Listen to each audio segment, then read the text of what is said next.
नमस्ते दोस्तों, मैं हूं प्रदीप कुमार। आप देख रहे हैं डिजिटल मार्केट।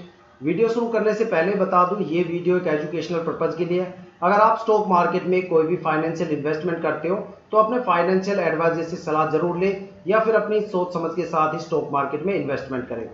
अगर आपको स्टॉक मार्केट में कोई भी फाइनेंशियल लॉस होता है तो उसके लिए ये वीडियो रिस्पॉन्सिबल नहीं रहेगी। तो चलो दोस्तों, वीडियो शुरू करते हैं। आज हम बात करने वाले हैं देवांगरे शुगर कंपनी लिमिटेड स्टॉक के बारे में। ठीक है, स्टॉक के अगर करंट शेयर प्राइस की बात करें तो 7 रुपये 17 पैसे के आसपास चल रहा है। और अगर पिछले फ्राइडे की परफॉर्मेंस की बात करें तो यहाँ पे आपको 3 पैसे की एक छोटा सा पॉजिटिव मोमेंटम देखने को मिलता है। और अगर इसके लास्ट 5 डेज की परफॉर्मेंस की बात करें तो स्टॉक के अंदर हालांकि एक पॉजिटिव मोमेंटम देखने को मिला, लेकिन यहाँ पे जो पॉजिटिव मोमेंटम एक अच्छे खासे फ्लक्चुएशन के साथ टूट गया। ठीक है, और एक अच्छी खासी यहाँ पे गिरावट भी हुई। साथ में अगर इस स्टॉक की 1 मंथ की या 6 मंथ की यहाँ पे बात करें तो यहाँ पे 70 पैसे के आसपास जबरदस्त गिरावट हुई। देखो, जो पिछले हफ्ते स्टॉक के अंदर जो परफॉर्मेंस और जो गिरावट हुई थी उसके पीछे का जो सबसे बड़ा फैक्टर है वो भी इस वीडियो में मैं डिस्कस करने वाला हूँ। साथ में जो 1 मंथ से लेकर 6 मंथ के बीच में जो यहाँ पे परफॉर्मेंस रुकी हुई थी, ऐसा लग रहा था भाई जो स्टॉक है वो किसी प्राइस रेंज में फंस गया है। जो यहाँ पे परफॉर्मेंस है वो नेग्लिजिबल देखने को मिली। साथ में जो यहाँ पे गिरावट का माहौल बना हुआ था पिछले 3 महीने से, उसके बारे में भी हम बारीकी से डिस्कस करेंगे इस वीडियो में। लेकिन इस टाइम मेरे पास दो सबसे बड़ी पॉजिटिव और गुड न्यूज है, तो क्यों ना वीडियो को सबसे पहले गुड न्यूज से ही शुरू करें। तो इनमें जो सबसे पहले गुड न्यूज है वो ये है कि इंडियन स्टॉक मार्केट में फ्राइडे को डीआईआई ने एक बड़े लेवल पे बाइंग करके पूरे इंडियन स्टॉक मार्केट को एक नया पॉजिटिव मोमेंटम दिया, एक नई प्रोग्रेस दी। साथ में उसे महंगाई का जो लगातार 3 महीने से गिरावट का दौर चल रहा था उससे निकाल के एक पॉजिटिव मोमेंटम पे लाके खड़ा कर दिया। अब आपको इंडियन स्टॉक मार्केट के अंदर जनवरी तक जबरदस्त हरियाली देखने को मिलेगी अपने पोर्टफोलियो में। जिनके भी पोर्टफोलियो रेड हो चुके थे, अब उनके पोर्टफोलियो का बिल्कुल ग्रीन होने का टाइम आ गया। एक जबरदस्त लेवल की यहाँ पे आपको हरियाली देखने को मिलेगी। अगर बात करें सेंसेक्स की तो सेंसेक्स ने फ्राइडे को 1350 रुपए का जबरदस्त उछाल देके इंडियन स्टॉक मार्केट की हिस्ट्री में अपने सारे रिकॉर्ड को तोड़ते हुए एक नया कीर्तिमान रिकॉर्ड, लाइफ टाइम रिकॉर्ड बनाया है। अपनी लाइफ टाइम की जो सबसे हायर वैल्यू थी अब तक की, उसको तोड़ के उन्होंने एक जबरदस्त रिकॉर्ड, हायर वैल्यू का रिकॉर्ड बना दिया। आप आज का या कल का कोई भी बिजनेस न्यूज़पेपर उठा के देख लो, उसमें आपको सिर्फ बिजनेस न्यूज़पेपर में एक ही हेडलाइन देखने को मिलेगी कि इंडियन स्टॉक मार्केट में सेंसेक्स ने रचा एक कीर्तिमान रिकॉर्ड। सेंसेक्स ने अपने लाइफ टाइम के सारे हायर वैल्यू को तोड़ के एक नया कीर्तिमान रिकॉर्ड बना दिया इस साल। ठीक है, और 1350 रुपए का यहाँ पे अच्छा खासा उछाल भी दिया। आप इंडियन स्टॉक मार्केट के ना पिछले 10-15 साल के कितने भी रिकॉर्ड उठा के देख लेना, आपको एक चीज हमेशा वहां पे दिखाई देगी। जब भी सेंसेक्स ने एक जबरदस्त उछाल के साथ अपने पुराने रिकॉर्ड को तोड़ के कोई नया रिकॉर्ड बनाया है तो कम से कम 80-90% स्टॉक्स में अपर सर्किट उसी टाइम लग जाता है। ठीक है, और वही हालात इस बार भी होने वाले हैं। देखो, सेंसेक्स हर साल अपने पुराने रिकॉर्ड को तोड़ के एक नया रिकॉर्ड बनाता है, और जब भी बनाता है कम से कम 80-90% स्टॉक्स के अंदर अपर सर्किट लग जाता है। और इस बार भी आपको मंडे से इंडियन स्टॉक मार्केट में जबरदस्त लेवल के अपर सर्किट देखने को मिलेंगे। जिन स्टॉक्स की लगातार 3 महीने से बैंड बजी हुई थी, जो एक अच्छी खासी परफॉर्मेंस नहीं दे पा रहे थे, उन स्टॉक में आपको अगले हफ्ते से जबरदस्त पॉजिटिव मोमेंटम देखने को मिलेगा, जबरदस्त प्रोग्रेस देखने को मिलेगी। ठीक है, फ्राइडे को कम से कम 25% स्टॉक्स के अंदर अपर सर्किट लग गए। साथ में 30-35% स्टॉक ऐसे थे जो बिल्कुल अपने अपर सर्किट की नियर बाई वैल्यू के आसपास आके खड़े हो गए। साथ में जो बाकी स्टॉक बच गए उनमें भी आपको अगले हफ्ते जबरदस्त लेवल का पॉजिटिव मोमेंटम देखने को मिलेगा, जबरदस्त अपर सर्किट भी देखने को मिलेगा। ठीक है, और जो दूसरी सबसे बड़ी अपडेट है, गुड न्यूज है, वो ये है कि देवांगरी शुगर कंपनी लिमिटेड स्टॉक में अगले हफ्ते आपको जबरदस्त लेवल का पॉजिटिव मोमेंटम या फिर अपर सर्किट देखने को मिलेगा। और ये स्टॉक अगले हफ्ते से अपने टारगेट की जो सबसे हायर वैल्यू है उसको अचीव करने वाला है। जो यहाँ पे टारगेट बनने वाला है वो 17+ के आसपास बनने वाला है, लेकिन आप 15 रुपए पे स्टॉप लॉस सेट कर सकते हो। इस बार स्टॉक काफी जबरदस्त मूवमेंट के साथ आगे बढ़ेंगे और आपको जबरदस्त लेवल का यहाँ पे अपर सर्किट भी देखने को मिलेगा।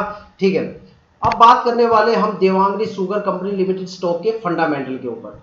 देखो, अगर कंपनी के फंडामेंटल की बात करें, स्टॉक के फंडामेंटल की बात करें तो फंडामेंटल काफी जबरदस्त है। अगर इसके मार्केट कैपिटल की बात करें तो 674 करोड़ के आसपास इसकी मार्केट कैपिटल है। साथ में अगर इसके लास्ट ईयर की परफॉर्मेंस की बात करें तो ये स्टॉक 6 रुपए 55 पैसे से चल के 11 रुपए 24 पैसे के आसपास गया। मतलब यहाँ पे जो इन्वेस्टर्स का पैसा है पूरी तरह से डबल हो गया। और साल में देवांगरी शुगर के अंदर 2 अपर सर्किट लगते हैं, तो मतलब सोच सकते हो यहाँ पे अगर किसी ने पूरे साल पैसा होल्ड करके रखा है तो उसने यहाँ पे कम से कम 4 गुना रिटर्न गेन किया है। ठीक है, अगर पी रेशियो की बात करें तो यहाँ पी रेशियो 32.91 के आसपास है, मतलब जो यहाँ पे प्राइस वैल्यूएशन है वो एवरेज है। अब बात करने वाले हैं कि 5 दिन की लास्ट वीक की परफॉर्मेंस की। देखो लास्ट वीक में स्टॉक कम से कम 7 रुपए 70 पैसे के आसपास चला गया था, लेकिन ये 7 रुपए 70 पैसे से टूटता हुआ कम से कम 7 रुपए 14 पैसे के आसपास आके खड़ा हो गया। इसके पीछे का सबसे बड़ा फैक्टर क्या है, सबसे बड़ा रीजन क्या है, वो मैं आपको बताता हूँ। इसके पीछे का जो सबसे बड़ी वजह है वो है FII।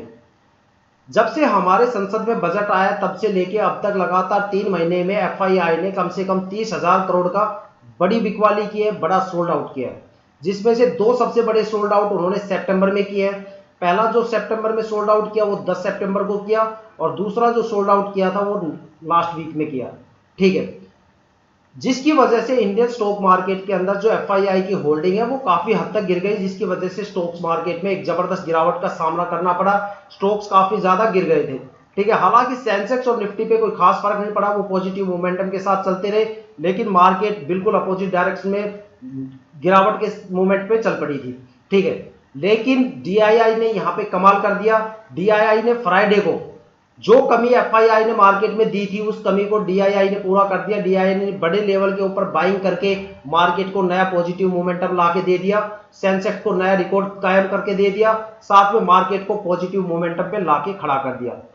ठीक है, अब बात करते हैं इसके 1 मंथ और 6 मंथ की परफॉर्मेंस के बारे में। देखो लगातार 3-4 महीने तक ये स्टॉक ऐसा लग रहा था जो किसी प्राइस रेंज के बीच में फंस गया हो, या पता नहीं क्या हो गया कि स्टॉक परफॉर्मेंस ही नहीं दे रहा। ठीक है, एक प्राइस के ऊपर ही घूमे जा रहा है, फिरे जा रहा है, घूमे जा रहा है, फिरे जा रहा है, ना यहाँ पे पॉजिटिविटी आ रही है ना नेगेटिविटी आ रही है। अगर एक तरफ देखा जाए तो ऊपर चढ़ जाता है तो अगले पर ये फिर नीचे आ जाता है, फिर ये ऊपर जाता है, फिर ये नीचे आ जाता है। आखिर मार्केट में चल के आ रहा है, कभी यहाँ पे नीचे लोअर सर्किट लग रही है तो कभी यहाँ पे ऊपर अचानक ऊपर भाग जाता है। तो इस तरह के फ्लक्चुएशंस यहाँ पे देखने को मिला। एक प्राइस रेंज के बीच में स्टॉक फंसा हुआ था, कोई खास पॉजिटिव मोमेंटम यहाँ देखने को नहीं मिला।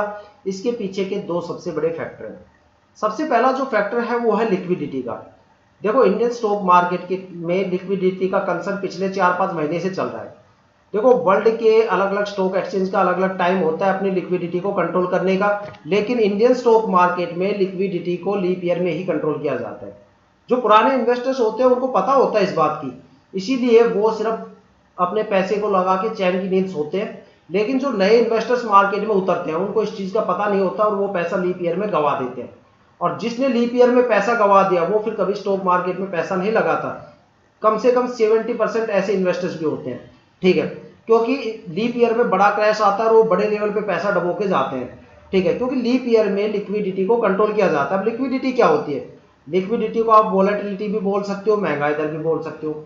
जब कोई स्टॉक लगातार 3-4 साल तक परफॉर्मेंस करता है तो लीप ईयर तक आते आते एक बड़े लेवल पे मार्केट में महंगाई बना देता है या लिक्विडिटी बना देता है स्टॉक में। और देखो अगर देखा जाए तो मार्केट के अंदर अगर महंगाई दर को कम नहीं किया जाएगा तो आम आदमी तो वैसे मर जाएगा।